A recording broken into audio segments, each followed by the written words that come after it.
నమస్కారం. మీకు మా ఛానల్ ఐక్యూ కార్ట్‌కు హార్దిక స్వాగతం. ఈరోజు మనం మాట్లాడుకోబోతున్న అంశం తెలంగాణ రాష్ట్రానికి ప్రత్యేకమైన శక్తి ఆరాధనకు అంకితమైన బోనాల పండుగ గురించి తెలుసుకుందాం. ఇది మహిళల భక్తి సంప్రదాయం, కళల కలయిక, అంటే మన సంస్కృతి గొప్పతనానికి చాటే పండుగ. ఈ బోనాల పండుగకు చరిత్రలో విశిష్ట స్థానం ఉంది. ఈ పండుగ 1813లో హైదరాబాదులో ప్లేగు వ్యాధి వ్యాపించినప్పుడు మొదలైంది అని చెబుతారు. ఆ సమయంలో ప్రజలు మహంకాళి అమ్మవారిని ప్రార్థించి, అమ్మా, ఒకసారి వ్యాధి నివారించావు అంటే ప్రతి సంవత్సరం బోనం సమర్పిస్తాము అనే ప్రతిజ్ఞ చేశారు.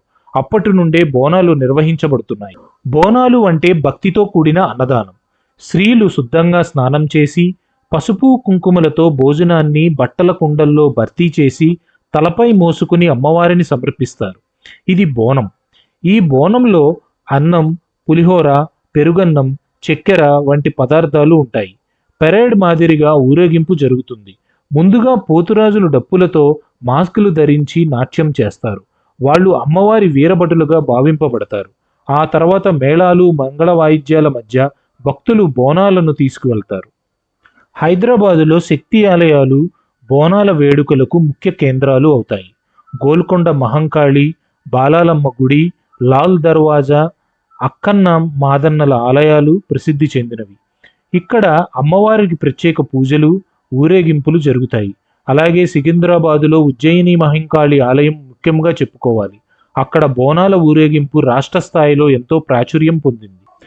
బోనాల వేడుకల్లో ప్రజల ఉత్సాహం, భక్తి మరియు కళల అనుబంధం స్పష్టంగా కనిపిస్తుంది. తెలంగాణ జానపద నృత్యాలు, పాటలు ఇవి ఈ పండుగ శోభను రెట్టింపు చేస్తాయి. ఈ పండుగలో భాగంగా మహిళలు పట్టుచీరలు, పువ్వులతో అలంకరణ చేసుకుంటారు. పిల్లలు, యువతులు నుండి వృద్ధుల దాకా అందరూ ఈ ఉత్సవంలో పాల్గొంటారు. బోనాల పండుగ అనేది కేవలం ఓ హిందూ ఉత్సవం మాత్రమే కాదు. ఇది తెలంగాణ రాష్ట్రం యొక్క ఆత్మ, సమైక్యతకు సంకేతం.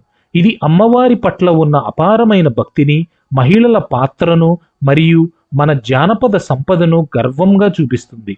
మీరు ఎప్పుడైనా బోనాల పండుగ చూసి ఉండలేకపోయినా ఒకసారి తప్పక చూడండి.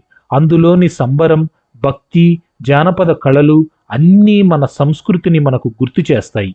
ఇవే బోనాల విశేషాలు. మీకు ఈ వీడియో నచ్చితే లైక్ చేయండి, షేర్ చేయండి, మా ఛానల్ను సబ్స్క్రైబ్ చేయండి. తర్వాత మళ్ళీ కలుద్దాం ఒక కొత్త విషయంతో. నమస్కారం.